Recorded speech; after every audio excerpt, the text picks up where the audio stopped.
अंत कंद मूलं बसंते रहमत ते बख्शिश कीती है जो कि ਅੰਮ੍ਰਿਤ ਵੇਲੇ ਤੋਂ ਲੈ ਕਰਕੇ ਇਸ ਵੇਲੇ ਤੱਕ ਅਸੀਂ ਤੁਸੀਂ ਸਾਰੇ ਜਾਣੇ ਇਹ ਜੀਵ ਫਲ ਫੁਲਾਦਿਕ ਪਦਾਰਥ ਛਕਦਾ ਹੈ, ਪਰ ਜਿਹੜਾ ਕਾਲ ਦਾ ਸ਼ੇਰ ਇਹਦੇ ਨਜ਼ਦੀਕ ਵੱਸਦਾ, ਪਤਾ ਨਹੀਂ ਮੈਨੂੰ ਕਦੋਂ ਲੈ ਜਾਏਗਾ, ਪਤਾ ਨਹੀਂ ਮੇਰਾ ਸੰਸਾਰ ਤੋਂ ਖਾਤਮਾ ਹੋ ਜਾਏਗਾ। ਡਰ ਦੇ ਕਾਰਨ ਮਰ ਰਿਹਾ ਹੈ, ਖਤਮ ਹੋ ਰਿਹਾ ਹੈ, संसार तो जा रहा है। अज जो कि कोरोना महामारी चल रही है, साध संगत इस कोरोना महामारी दे नाल तां लोग घट मरदे है। जिहदे मन नूं वहम हो गया, डर हो गया कि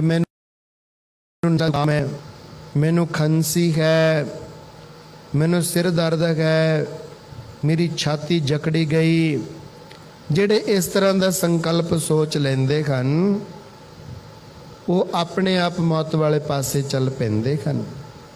ਜੇਕਰ ਅਸੀਂ ਉਸ ਸਮੇਂ ਦੇ ਵਿੱਚ ਵਾਹਿਗੁਰੂ ਜੀ ਦਾ ਨਾਮ ਜਪੀਏ ਕਿ ਮੇਰੇ ਅੰਦਰ ਨਾਮ ਹੈ, ਸਿਮਰਨ ਅਤੇ ਭਜਨ ਬੰਦਗੀ ਹੈ, ਮੌਤ ਮੇਰਾ ਕੀ ਵਿਗਾੜ ਸਕਦੀ ਹੈ, ਫਿਰ ਥੋੜਾ ਨਾ ਸਾਡਾ ਕੋਈ ਨੁਕਸਾਨ ਹੋ ਸਕਦਾ ਹੈ।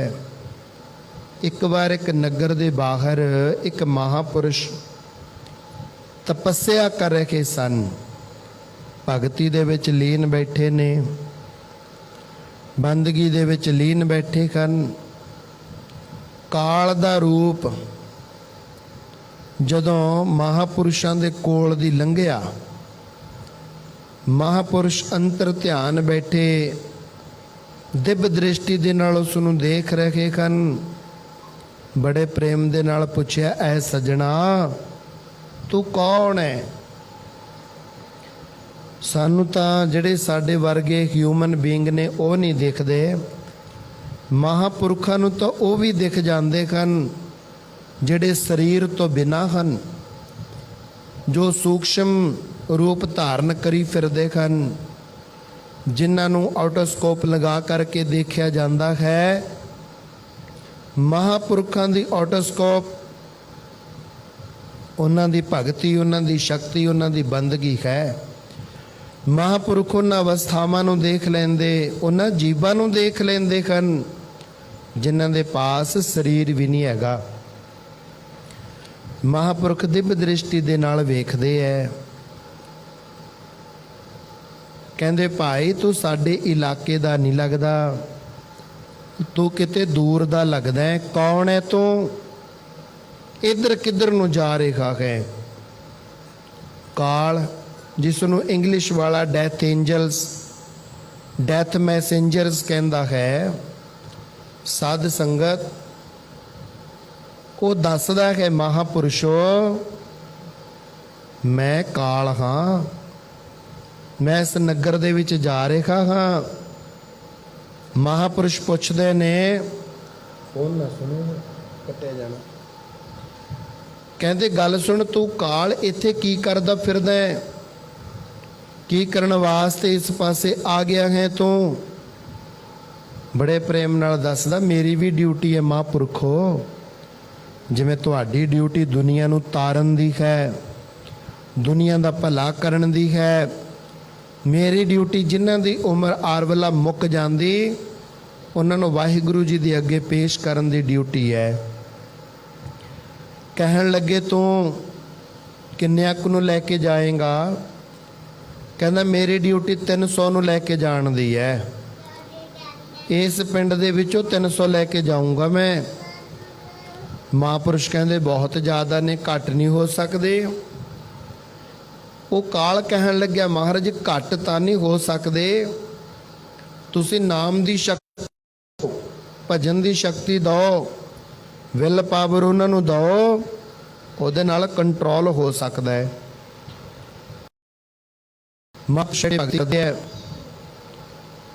पिंड वाले जदों एक दो संसार तो गए तो साध संगत जी उन्होंने देख देख के डर डर के, जिमें अजकल लोग करते हैं, ਚਾਹੇ ਕੋਈ ਪ੍ਰੋਬਲਮ ਨਾ ਹੋਵੇ, ਘਰੇ ਬੈਠੇ ਡਰੀ ਜਾਂਦੇ ਐ।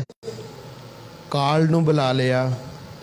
ਕਾਲ ਨੂੰ ਕਹਿੰਦੇ ਗੱਲ ਸੁਣ, ਤੂੰ ਤਾਂ ਕਹਿੰਦਾ ਸੀ ਮੈਂ 300 ਲੈ ਕੇ ਜਾਊਂਗਾ, ਤੂੰ ਤਾਂ ਝੂਠਾ ਬੜਾ ਹੈ, ਤੂੰ ਤਾਂ ਵਾਅਦਾ ਕਰਕੇ ਮੁੱਕਰ ਗਿਆ ਹੈ। ਸਾਡੇ ਤੋਂ ਪਰਮਿਸ਼ਨ 300 ਨੂੰ ਲੈ ਕੇ ਜਾਣ ਦੀ ਤੂੰ ਲਈ ਸੀ, ਤੂੰ ਤਾਂ ਸੰਸਾਰ ਤੋਂ 4 5 6 700 ਨੂੰ ਲੈ ਗਿਆ। ਹੱਥ ਜੋੜ ਕੇ ਕਹਿੰਦਾ ਮਹਾਰਾਜ ਮੈਂ ਤਾਂ ਹਜੇ 100 ਨੂੰ ਲੈ ਕੇ ਗਿਆ। ਕਹਿੰਦੇ ਬਾਕੀ ਦੇ, ਕਹਿੰਦੇ ਬਾਕੀ ਤਾਂ ਡਰ ਡਰ ਕੇ ਆਪੇ ਮੇਰੇ ਨਾਲ ਤੁਰੀ ਜਾ ਰਹੇ ਨੇ, ਡਰ ਡਰ ਕੇ ਜਾ ਰਹੇ ਨੇ ਨਾਲ। ਮੈਂ ਤਾਂ ਹਜੇ 100 ਨੂੰ ਲੈ ਕੇ ਗਿਆ, 200 ਬਾਕੀ ਹੈ, ਇਹ 700 ਨੂੰ ਨਹੀਂ ਮੈਂ ਲੈ ਕੇ ਗਿਆ।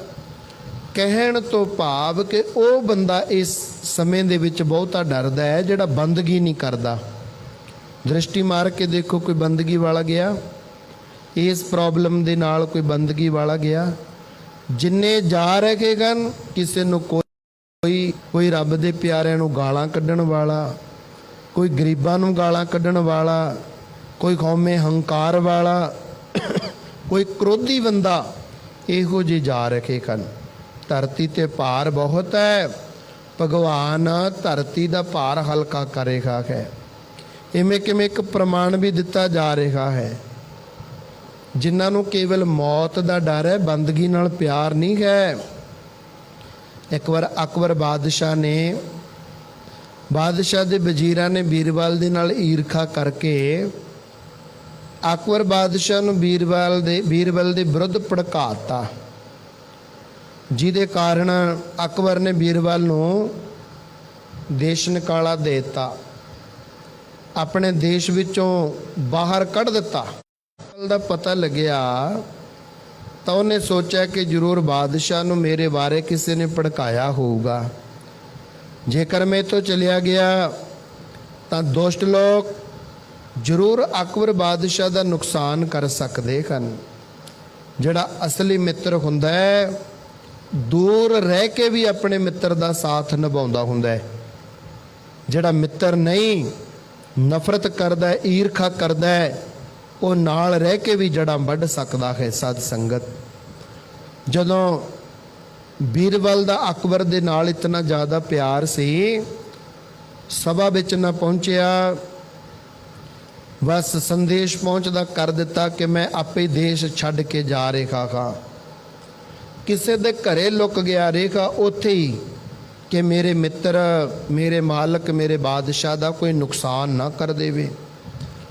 ਬਾਦਸ਼ਾਹ ਨੇ ਹੁਕਮ ਕੀਤਾ ਕਿ ਬੀਰਬਲ ਨੂੰ ਮੇਰੇ ਕੋਲ ਪੇਸ਼ ਕਰੋ। ਬੀਰਬਲ ਤਾਂ ਫਿਰ ਇਤਨੇ ਦਿਮਾਗ ਵਾਲਾ, ਇਤਨੀ ਸਿਆਣਪ ਵਾਲਾ, ਇਤਨਾ ਕਲੈਵਰ, ਇਸ ਤਰੀਕੇ ਸਿਰ ਲੁਕ ਕੇ ਬਹਿ ਗਿਆ ਕਿ ਕਿਸੇ ਨੂੰ ਮਿਲਿਆ ਹੀ ਨਾ। ਇੱਕ ਦਿਨ ਅਚਾਨਕ ਅਕਬਰ ਨੂੰ ਜ਼ਰੂਰੀ ਕੰਮ ਪੈ ਗਿਆ, ਜਿਹੜਾ ਕੰਮ ਕਿਸੇ ਵਜ਼ੀਰ ਤੋਂ, ਕਿਸੇ ਅਹਿਲਕਾਰ ਤੋਂ, ਕਿਸੇ ਸਿਪਾਹੀ ਤੋਂ ਹੋ ਹੀ ਨਾ ਸਕਿਆ। ਉਸ ਵੇਲੇ ਬਾਦਸ਼ਾਹ ਨੇ ਬੀਰਬਲ ਨੂੰ ਯਾਦ ਕੀਤਾ। ਜਦੋਂ ਅਸੀਂ ਪ੍ਰੋਬਲਮ 'ਚ ਹੁੰਨੇ ਆ, ਫਿਰ ਅਸੀਂ ਪ੍ਰਾਣਾਂ ਤੋਂ ਪਿਆਰੇ ਮਿੱਤਰ ਨੂੰ ਯਾਦ ਕਰਦੇ ਆ। ਜੇ ਰੋਸਾ ਵੀ ਹੋ ਗਿਆ ਤਾਂ ਜਿਹਨੇ ਯਾਦ ਕੀਤਾ ਉਹਦਾ ਮਾਣ ਰੱਖਣਾ ਚਾਹੀਦਾ ਹੈ। ਉਸ ਵੇਲੇ ਅਕਬਰ ਬਾਦਸ਼ਾਹ ਨੇ ਉਸ ਬੀਰਬਲ ਨੂੰ ਲੱਭਣ ਦੀ ਇੱਕ ਤਰਕੀਬ ਸੋਚੀ, ਇੱਕ ਮੈਥਡ, ਇੱਕ ਥਿਊਰੀ ਸੋਚੀ। ਸਾਰੇ ਨਗਰ ਦੇ ਵਿੱਚੋਂ ਇੱਕ ਇੱਕ ਆਦਮੀ ਬੁਲਾ ਲਿਆ, ਇੱਕ ਇੱਕ ਬੱਕਰਾ ਤੋਲ ਕੇ ਦੇ ਦਿੱਤਾ, ਨਾਲ ਹੀ ਉਹਦੀ ਖੁਰਾਕ ਵੀ ਤੋਲ ਕੇ ਦੇ ਦਿੱਤੀ, ਤੇ ਸਾਰਿਆਂ ਨੂੰ ਕਹਿ ਦਿੱਤਾ 8 ਦਿਨ ਦੀ ਖੁਰਾਕ ਹੈ, ਹਰ ਰੋਜ਼ ਇਸ ਨੂੰ ਇੰਨਾ ਇੰਨਾ ਖਵਾਈ ਜਾਇਓ। ਯਾਦ ਰੱਖਿਓ, ਮੈਂ ਬੱਕਰੇ ਦਾ weight, ਭਾਰ ਤੋਲ ਕੇ ਤੁਹਾਨੂੰ ਦਿੱਤਾ ਹੈ, ਨਾ ਘਟਣਾ ਚਾਹੀਦਾ ਨਾ ਵਧਣਾ ਚਾਹੀਦਾ। ਜੇ ਘਟ ਜਾਂ ਵੱਧ ਗਿਆ ਤਾਂ ਤੁਹਾਨੂੰ ਸਜ਼ਾਵਾਂ ਦੇਵਾਂਗਾ। ਇਹ ਗੱਲ ਸੁਣ ਕੇ ਸਾਰੇ ਘਬਰਾ ਗਏ ਤੇ ਆਪੋ ਆਪਣੇ ਘਰਾਂ ਨੂੰ ਚਲੇ ਗਏ। ਜਿਸ ਘਰ ਵਿੱਚ ਬੀਰਬਲ ਲੁਕਿਆ ਬੈਠਾ ਸੀ, ਉਸ ਘਰ ਵਾਲਾ ਵੀ ਲੈ ਕੇ ਆ ਗਿਆ ਤੇ ਬੈਠਾ ਬੜਾ ਉਦਾਸ। ਬੀਰਬਲ ਨੇ ਉਹਦੀ ਉਦਾਸੀ ਦਾ ਕਾਰਨ ਪੁੱਛਿਆ। ਉਹਨੇ ਬਾਦਸ਼ਾਹ ਦੀ ਸਾਰੀ ਗੱਲ ਦੱਸ ਦਿੱਤੀ। ਬੀਰਬਲ ਨੇ ਕਿਹਾ ਇਹ ਕੋਈ ਔਖਾ ਕੰਮ ਨਹੀਂ ਹੈ, ਤੂੰ ਇਹਨੂੰ ਰੋਜ਼ਾਨਾ ਖੁਰਾਕ ਖਵਾਇਆ ਕਰ, ਇੱਕ ਵਾਰ ਸ਼ੇਰ ਦੇ ਪਿੰਜਰੇ ਦੇ ਸਾਹਮਣੇ ਲੈ ਜਾਇਆ ਕਰ।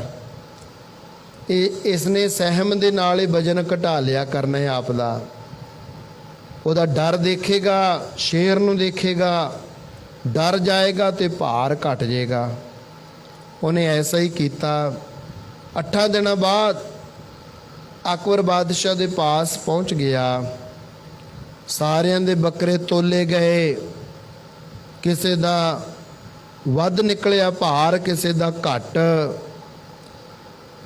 ਜਦੋਂ ਇਹਦੇ ਬੱਕਰੇ ਨੂੰ ਤੋਲਿਆ ਗਿਆ ਤਾਂ ਇਹਦਾ ਵਜਨ ਪੂਰਾ।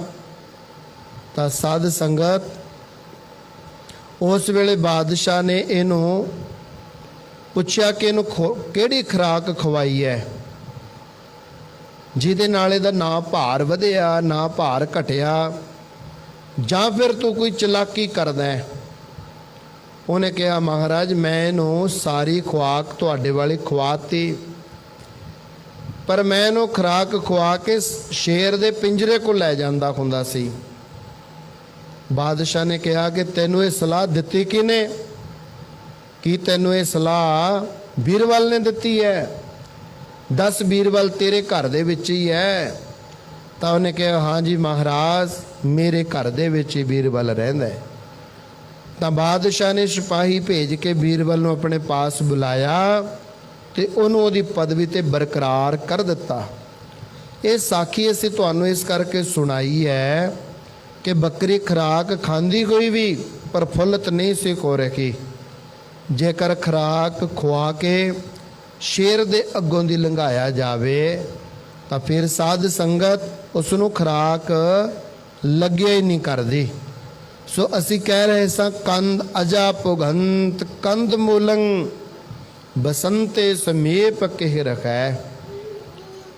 ਜਿਵੇਂ ਬੱਕਰੀ ਹਰ ਤਰ੍ਹਾਂ ਦਾ ਪਦਾਰਥ ਛਕਦੀ ਕੋਈ ਵੀ, ਸ਼ੇਰ ਦੇ ਡਰ ਤੋਂ ਸਹਿਮੀ ਹੋਈ ਤਕੜੀ ਨਾ ਹੋ ਸਕੀ, ਇਵੇਂ ਕਿਵੇਂ ਸਾਧ ਸੰਗਤ ਅਸੀਂ ਤੁਸੀਂ ਸਾਰੇ ਜਾਣੇ। ਅਸੀਂ ਗੁਰਦੁਆਰੇ ਤਾਂ ਜਾਂਦੇ ਹਾਂ ਜ਼ਰੂਰ, ਪਰ ਸਾਨੂੰ ਹਰ ਪਲ ਹਰਦਮ ਡਰ ਲੱਗਿਆ ਰਹਿੰਦਾ ਕਿਤੇ ਮਾਰੀ ਨਾ ਜਾਈਏ, ਸੰਸਾਰ ਤੋਂ ਚਲੇ ਨਾ ਜਾਈਏ, ਪਰਿਵਾਰ ਦੇ ਵਿੱਚ ਵਿਛੋੜਾ ਹੀ ਨਾ ਪੈ ਜਾਏ। ਸੋਚੈ ਸੋਚ ਨਾ ਹੋਵੇ ਜੇ ਸੋਚੀ ਲੱਖ ਵਾਰ। ਚਾਹੇ ਇਹਦੇ ਅਰਥ ਤਾਂ ਅੰਤਰੀਵ ਭਾਰ ਤਾਂ ਇਸ਼ਨਾਨ ਦੇ ਨਾਲ ਸੰਬੰਧ ਰੱਖਦਾ ਹੈ, ਪਰ ਸਿੱਧੇ ਅੱਖਰਾਂ ਦੇ ਵਿੱਚ ਜੇ ਅਸੀਂ ਕਹਿ ਦਈਏ ਕਿ ਬਹੁਤਾ ਸੋਚਣ ਦੇ ਨਾਲ ਕੀ ਹੋਵੇਗਾ। ਜੇ ਤੁਸੀਂ ਸੋਚਦੇ ਹੋ ਤਾਂ ਤੁਹਾਡੇ ਪੱਲੇ ਕੁਛ ਨਹੀਂ ਪੈਂਦਾ। ਜੇ ਤੁਸੀਂ ਸੋਚ ਦੀ ਥਾਂ ਤੇ ਚਿੰਤਨ ਕਰਦੇ ਹੋ, ਚਿੰਤਨ ਚਿੰਤਾ ਨਹੀਂ ਕਰਦੇ, ਚਿੰਤਨ ਕਰਦੇ ਹੋ। ਜਹ ਮਾਤ ਪਿਤਾ ਸੁਤ ਮੀਤ ਨ ਭਾਈ, ਮਨ ਊਹਾ ਨਾਮ ਤੇਰਾ ਸੰਗ ਸਖਾਈ। ਜੇ ਤੁਸੀਂ ਭਜਨ ਕਰਦੇ ਹੋ, ਬੰਦਗੀ ਕਰਦੇ ਹੋ, ਨਾਮ ਦੇ ਨਾਲ ਜੁੜਦੇ ਹੋ, ਤਾਂ ਉੱਥੇ ਤੁਹਾਡੀ ਰੱਖਿਆ ਨਾਮ ਕਰਦਾ ਹੈ। ਭਜਨ ਸਿਮਰਨ ਬੰਦਗੀ ਵਾਲੇ ਤਾਂ ਛਕਦੇ ਵੀ ਨਹੀਂ ਹੈਗੇ, ਚਾਹੇ ਕੁਝ ਵੀ ਨਾ ਛਕਣ ਸਾਧ ਸੰਗਤ, ਪਰ ਫਿਰ ਵੀ ਉਹਨਾਂ ਦਾ ਸਰੀਰ ਨਾਮ ਸਿਮਰਨ ਦੇ ਬਲ ਸਦਕਾ ਤਕੜਾ ਹੀ ਰਹਿੰਦਾ ਹੈ। ਸੋ ਜਿਹੜੇ ਲੋਕ ਛਕਦੇ ਛਕਾਉਂਦੇ ਬਹੁਤ ਨੇ, ਇੰਜੋਇਮੈਂਟ ਬਹੁਤ ਜ਼ਿਆਦਾ ਕਰਦੇ ਨੇ, ਪਰ ਸੰਸਾਰ ਤੇ ਵਿਛੋੜਾ ਨਾ ਪੈ ਜਾਏ, ਵਿਛੋੜਾ ਨਾ ਪੈ ਜਾਏ, ਇਸ ਕਰਕੇ ਮੌਤ ਤੋਂ ਡਰ ਵੀ ਲੱਗਦਾ ਹੈ। ਅਜਾ ਪੁਗੰਤ ਕੰਦ ਮੂਲੰ ਬਸੰਤੇ ਸਮੀਪ ਕਹਿ ਰਖੈ। ਅੱਗੇ ਕੀ ਕਿਹਾ ਗਿਆ? ਤਤਰਗਤੇ ਸੰਸਾਰ ਹੈ ਨਾਨਕ ਸੋਗ ਹਰਖੰ ਵਿਆਪਤੇ। ਉਹਨੂੰ ਮਨ ਪਾਉਂਦਾ ਖਾਣਾ ਮਿਲਣ ਦੀ ਪ੍ਰਸੰਨਤਾ ਤਾਂ ਜ਼ਰੂਰ ਹੈ, ਪਰ ਹਰ ਵੇਲੇ ਸ਼ੇਰ ਤੋਂ ਡਰ ਵੀ ਟਿਕਿਆ ਰਹਿੰਦਾ। ਹੇ ਸੰਗਤੇ ਨੂੰ ਗਿਆਨ ਕਰਾਉਂਦੇ ਨੇ ਇਹੀ ਹਾਲ ਸੰਸਾਰ ਦਾ ਹੈ। ਖੁਸ਼ੀ ਤੇ ਗਮੀ ਦੇ ਵਿੱਚ ਵਿਆਪਦੇ ਨੇ, ਰਹਿੰਦੇ ਵੀ ਖੁਸ਼ੀ ਤੇ ਗਮੀ ਦੇ ਵਿੱਚ ਨੇ, ਕਦੇ ਵੀ ਉਹ ਇੱਕ ਅਵਸਥਾ ਵਿੱਚ ਨਹੀਂ ਰਹਿੰਦੇ।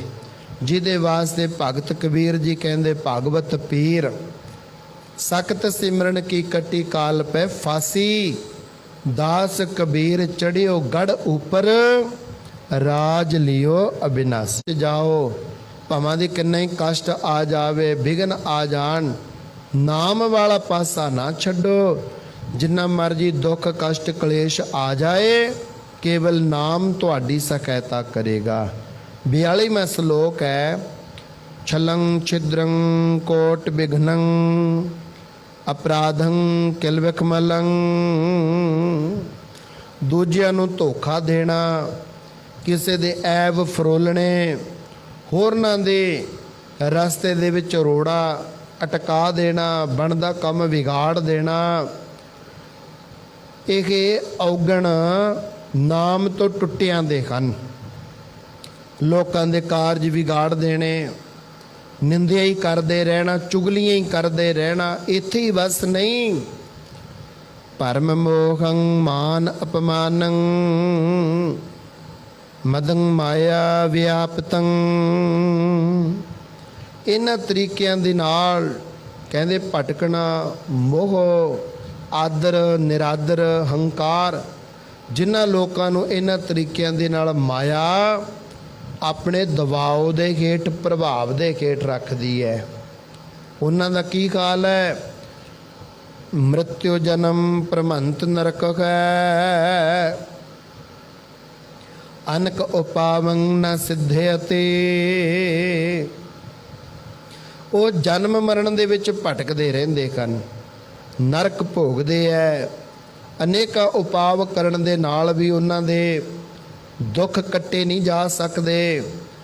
ਅੰਤਾਂ ਦੇ ਵਿਘਨਾਂ ਵਾਲੀ ਜ਼ਿੰਦਗੀ ਉਹਨਾਂ ਦੀ ਸ਼ੁਰੂ ਹੋ ਜਾਇਆ ਕਰਦੀ ਹੈ।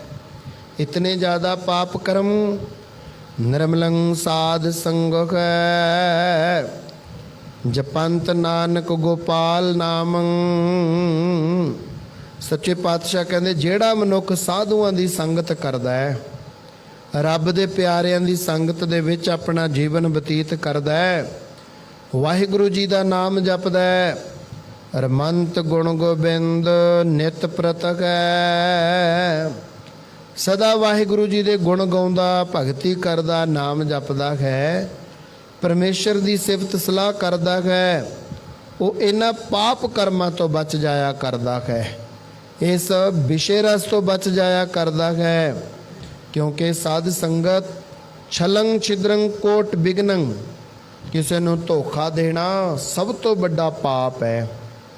ਕਿਸੇ ਦੇ ਨਾਲ ਛਲ ਕਰਨਾ, ਐਬ ਤੱਕਣੇ, ਕਿਸੇ ਦੇ ਬਣਦੇ ਕੰਮ ਦੇ ਵਿੱਚ ਰੁਕਾਵਟਾਂ ਪਾ ਦੇਣੀਆਂ। ਉਹ ਨਾਲੇ ਤਾਂ ਲੋਕ ਕਹੀ ਜਾਂਦੇ ਹੁੰਦੇ ਮੈਂ ਕਿਸੇ ਦਾ ਕੰਮ ਨਹੀਂ ਵਿਗਾੜਦਾ। ਇੱਕ ਵਾਰੀ ਕੀ ਹੋਇਆ, ਕਿਸੇ ਦਾ ਰਿਸ਼ਤਾ ਨਹੀਂ ਸੀ ਹੁੰਦਾ, ਕੁਛ ਲੋਕ ਉਹਨਾਂ ਦੇ ਘਰਾਂ ਦੇ ਨਜ਼ਦੀਕ ਐਸੇ ਰਹਿੰਦੇ ਸਨ ਜੋ ਆਉਂਦੇ ਜਾਂਦੇ ਕੋਲ ਚੁਗਲੀ ਕਰਦੇ ਆ ਕਰਦੇ। ਅੱਜ ਇੱਕ ਰਿਸ਼ਤਾ ਕਰਨ ਵਾਲਾ ਪਰਿਵਾਰ ਆਇਆ, ਘਰ ਵਿੱਚ ਆ ਕੇ ਬੇਟੇ ਨੂੰ ਦੇਖ ਕੇ ਜਦੋਂ ਵਾਪਸ ਜਾਣ ਲੱਗੇ, ਉਹੀ ਲੋਕ ਟੱਕਰ ਗਏ ਜਿਹੜੇ ਲੋਕ ਘਰ ਦੇ ਵਿੱਚ ਮਾਤਾ ਪਿਤਾ ਭੈਣਾਂ ਭਾਈਆਂ ਦੇ ਨਾਲ ਗੱਲ ਕਰਕੇ ਆਏ ਸਨ। ਬੇਟਾ ਨਹੀਂ ਸੀ ਦੇਖਿਆ, ਉਹਦੇ ਵਾਸਤੇ ਦੁਬਾਰਾ ਆਉਣ ਦੀ ਗੱਲ ਕਰਕੇ ਗਏ।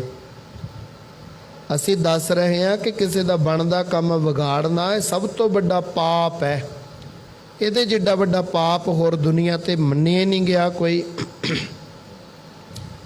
ਕਹਿੰਦੇ ਜਦੋਂ ਰਿਸ਼ਤਾ ਕਰਨ ਵਾਲੇ ਗੱਲ ਪੱਕੀ ਕਰਕੇ ਘਰੋਂ ਬਾਹਰ ਨਿਕਲੇ, ਬਾਹਰ ਉਹ ਸੱਜਣ ਉਡੀਕ ਰਹੇ ਸਨ ਜਿਹੜੇ ਸੱਜਣ ਰਿਸ਼ਤੇ ਵਿੱਚ ਰੁਕਾਵਟਾਂ ਪਾਉਂਦੇ ਸਨ। ਸਾਧ ਸੰਗਤ ਜੀ ਕਹਿੰਦੇ ਆਓ ਭਾਈ ਸਾਹਿਬ ਜਲ ਪਾਣੀ ਛਕ ਕੇ ਜਾਇਓ, ਕਾਦੀ ਕਾਲੀ ਹੈ, ਰੁਕ ਜਾਓ ਸਾਡੇ ਘਰ। ਹੁਣ ਉਹ ਜਿਹੜੇ ਆਉਂਦੇ ਹੁੰਦੇ ਨੇ ਉਹ ਫਿਰ ਪਿੰਡ ਦੇ ਵਿੱਚੋਂ ਭੇਤ ਵੀ ਲੈਂਦੇ ਹੁੰਦੇ ਆ, ਸਾਨੂੰ ਪਤਾ ਲੱਗ ਜਾਏ ਇਹ ਪਰਿਵਾਰ ਹੈ ਕਿੱਦਾਂ ਦਾ। ਜਾ ਕੇ ਬੈਠ ਗਏ, ਕਹਿੰਦੇ ਇਹਨਾਂ ਦੇ ਘਰੋਂ ਆਏ ਹੋ? ਇਹਨਾਂ ਦੇ ਇਸ਼ਾਰਾ ਕਰਕੇ ਕਹਿੰਦੇ ਹਾਂ ਇਹਨਾਂ ਦੇ ਘਰੋਂ ਆਏ ਆ। ਰਿਸ਼ਤਾ ਕਰਨ ਆਏ ਹੋਵੋਗੇ ਤੁਸੀਂ? ਕਹਿੰਦੇ ਹਾਂ ਰਿਸ਼ਤਾ ਕਰਨ ਆਏ ਸੀ ਇਹਨਾਂ ਦੇ ਕਾਕੇ ਨੂੰ। ਸੋਹਣਾ ਮੁੰਡਾ ਤਾਂ ਬਹੁਤ। ਕਹਿੰਦੇ ਹਾਂ ਜੀ ਮੁੰਡਾ ਬਹੁਤ ਸੋਹਣਾ। ਹੋਰ ਤਾਂ ਨਹੀਂ ਕੁਛ ਪਤਾ ਲੱਗਿਆ ਤੁਹਾਨੂੰ ਮੁੰਡਾ ਕਿਸ ਤਰ੍ਹਾਂ ਦਾ? ਕਹਿੰਦੇ ਨਹੀਂ ਹੋਰ ਨਹੀਂ ਪਤਾ ਲੱਗਿਆ। ਕਹਿੰਦੇ ਮੁੰਡਾ ਬਹੁਤ ਸੋਹਣਾ ਸੁਨੱਖਾ, ਬਹੁਤ ਚੰਗਾ, ਗੱਠੇ ਦਾ ਪੱਤ ਖਾਂਦਾ ਹੈ। ਕਹਿਣ ਲੱਗੇ ਇਹ ਕਿਹੜਾ ਕੋਈ ਮਾੜੀ ਗੱਲ ਹੈ ਜੇ ਗੱਠੇ ਦਾ ਪੱਤ ਖਾਂਦਾ ਹੈ? ਕਹਿੰਦੇ ਮੁੰਡਾ ਇੰਨਾ ਚੰਗਾ ਨਾਲ दारू ਵੀ ਪੀਂਦਾ ਹੈ। ਉਹ ਕਹਿੰਦੇ ਕਮਾਲ ਹੋ ਗਈ, दारू? ਕਹਿੰਦੇ ਹਾਂ, ਕਦੇ ਕਦੇ ਜਰਦਾ ਵੀ ਮਲ ਲੈਂਦਾ ਹੈ। ਨਾਲੇ ਕਹਿੰਦੇ ਪੀਓ ਚਾਹ, ਤੁਹਾਡੇ ਵਾਸਤੇ ਚਾਹ ਬਣਾਈ ਹੈ, ਛਕ ਲਓ। ਉਹ ਕਹਿੰਦੇ ਚਾਹ ਲੰਘਦੀ ਹੈ ਕਿਤੇ? ਅਸੀਂ ਜਿਸ ਕਾਕੇ ਨੂੰ ਦੇਖਣ ਵਾਸਤੇ ਆਏ, ਪਰਿਵਾਰ ਨੇ ਉਹਦੀ ਇੰਨੀ ਮਹਿਮਾ ਕੀਤੀ, ਇੰਨਾ ਜਸ ਕੀਤਾ, ਔਰ ਹੁਣ ਤੁਸੀਂ ਕਹਿ ਰਹੇ ਹੋ? ਕਹਿੰਦੇ ਨਹੀਂ ਪੀਓ ਚਾਹ, ਇੱਕ ਘੁੱਟ ਭਰੋ। ਉਹ ਚਾਹ ਪੀਂਦਾ। ਤੁਸੀਂ ਮੁੰਡਾ ਦੇਖਿਆ?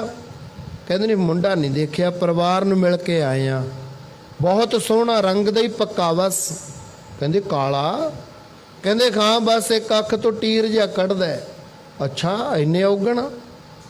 ਫਿਰ ਪੁੱਛਦਾ, ਕਹਿੰਦੇ ਕਮਾਲ ਹੋ ਗਈ, ਨਾਲੇ ਤੁਸੀਂ ਕਹੀ ਜਾਂਦੇ ਹੋ ਮੁੰਡਾ ਚੰਗਾ ਹੈ, ਮੁੰਡਾ ਸਿਆਣਾ ਹੈ, ਨਾਲੇ ਤੁਸੀਂ ਸਾਰੇ ਨਸ਼ੇ ਗਿਣਤੇ, ਰੰਗ ਦਾ ਕਾਲਾ, ਟੀਰਾ ਵੀ ਦੱਸ ਦਿੱਤਾ, ਔਰ ਨਾਲ ਦੀ ਨਾਲ ਕਹਿ ਦਿੱਤਾ ਇੱਕ ਲੱਤ ਤੋਂ ਲੰਗ ਵੀ ਮਾਰਦਾ। ਸਾਧ ਸੰਗਤ, ਐਸੇ ਲੋਕ ਦੇਖੀਦੇ ਹਨ, ਨਾਲੇ ਤਾਂ ਸਵਾਦ ਲੈਂਦੇ ਨੇ ਗੱਲਾਂ ਦਾ, ਔਰ ਨਾਲ ਦੀ ਨਾਲ ਜਿਸ ਦਾ ਕੰਮ ਬਣਦਾ ਹੋਵੇ ਉਹਦੀ ਨਿੰਦਿਆ ਕਰ ਕਰਕੇ। ਸਤਿਗੁਰੂ ਕਹਿੰਦੇ ਛਲੰਗ ਛਿਦਰੰਗ ਕੋਟ ਬਿਗਨੰ ਅਪਰਾਧੰ ਕਿਲ ਵਿਖ ਮਨੰ। ਐਡੇ ਵੱਡੇ ਪਾਪੀ ਮੰਨੇ ਗਏ ਹਨ ਉਹ ਲੋਕ ਜਿਹੜੇ ਕਿਸੇ ਦਾ ਬਣਦਾ ਕੰਮ ਵਿਗਾੜਦੇ ਹਨ। ਭਰਮ ਮੋਹੰ ਮਾਨ ਅਪਮਾਨੰ ਮਦੰ ਮਾਇਆ ਵਿਆਪਤੰ। ਜਿਹੜੇ ਬੰਦੇ ਹਰ ਥਾਂ ਦੇ ਉੱਤੇ ਆਪਣਾ ਮਾਣ ਚਾਹੁੰਦੇ ਹੋਣ, ਆਪਣਾ ਸਤਿਕਾਰ ਚਾਹੁੰਦੇ ਹੋਣ, ਕਿਉਂਕਿ 5 ਪ੍ਰਕਾਰ ਦਾ ਭਰਮ ਹੈ। ਇਸ ਭਰਮ ਦੇ ਵਿੱਚ ਜੀਵ ਜਿਉਂਦਾ ਕਿ ਮੈਂ ਪਤਾ ਨਹੀਂ ਕੀ ਬਣ ਗਿਆ, ਮੇਰੇ ਵਰਗਾ ਹੋਰ ਕੋਈ ਹੈ ਹੀ ਨਹੀਂ। ਇਹ 5 ਪ੍ਰਕਾਰ ਦੇ ਭਰਮ ਦੇ ਵਿੱਚ ਜਿਹੜਾ ਜੀਵ ਜ਼ਿੰਦਗੀ ਜਿਉਂਦਾ ਹੈ, ਮਾਣ ਤੇ ਅਪਮਾਨ ਦੀ ਇੱਛਾ ਰੱਖਦਾ। ਮੈਂ ਉੱਥੇ ਗਿਆ, ਮੈਨੂੰ ਕਿਸੇ ਨੇ ਬੁਲਾਇਆ ਨਹੀਂ, ਮੇਰਾ ਉਹਨਾਂ ਨੇ ਸਤਿਕਾਰ ਨਹੀਂ ਕੀਤਾ। ਮਦੰਗ ਮਾਇਆ ਵਿਆਪਤੰ। ਕਹਿੰਦੇ ਫਿਰ ਉਹਨੂੰ ਹੰਕਾਰ ਹੁੰਦਾ ਹੈ, ਮੈਂ ਸੋਹਣਾ ਬਹੁਤ ਹਾਂ, ਮੈਂ ਅਮੀਰ ਬਹੁਤ ਹਾਂ, ਮੇਰੇ ਵਰਗਾ ਹੋਰ ਕੋਈ ਹੈ ਕਿ ਨਹੀਂ। ਕਹਿੰਦੇ ਉਹਨੂੰ ਪਤਾ ਕਿੰਨੀ ਸਜ਼ਾ ਮਿਲਦੀ ਹੈ। ਮ੍ਰਿਤਿਉ ਜਨਮ ਪ੍ਰਮੰਤ ਨਰਕ ਗਏ। ਮ੍ਰਿਤਿਉ ਹੋਣ ਤੋਂ ਬਾਅਦ ਉਹ ਜੀਵ ਅਨੇਕਾਂ ਜੂਨਾਂ ਦੇ ਵਿੱਚ ਜਾਂਦਾ ਹੈ। ਕੈਸੀਆਂ ਜੂਨਾਂ ਦੇ ਵਿੱਚ ਜਾਂਦਾ ਹੈ? ਨਿਛਿੱਧ ਜੂਨਾਂ। ਕਈ ਜਨਮ ਭੈ ਕੀਟ ਪਤੰਗਾ। ਬਹੁਤ ਸਾਰੇ ਜਨਮ ਕੀੜੀਆਂ ਦੇ, ਪਤੰਗਿਆਂ ਦੇ ਜਨਮ ਦੇ ਵਿੱਚ ਜਾਂਦਾ ਹੈ। ਕਈ ਜਨਮ ਗਜ ਮੀਨ ਕੁਰੰਗਾ।